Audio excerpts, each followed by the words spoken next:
லோக்சபா தேர்தலில் எந்த கட்சியுடனும் கூட்டணி வைக்கப் போவதில்லை என்று பகுஜன் சமாஜ் கட்சி தலைவர் மாயாவதி அறிவித்துள்ளார்.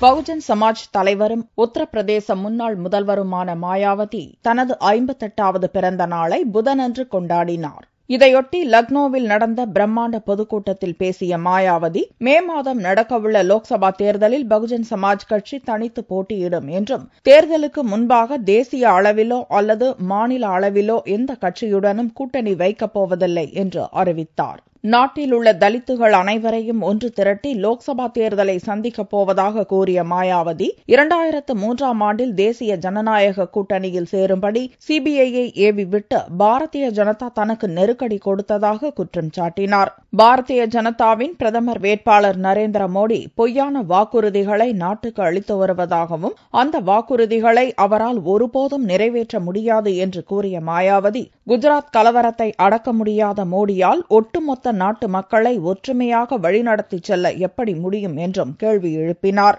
முசாஃபர் நகர் மத கலவரம்தான் சமீப காலத்தில் நடந்த மிக மோசமான கலவரம் என்று கூறிய மாயாவதி, சிறுபான்மை மக்களுக்கு எதிராக உத்தரப்பிரதேச முதல்வர் அகிலேஷ் யாதவ் செயல்படுவதாகவும் குற்றம் சாட்டினார்.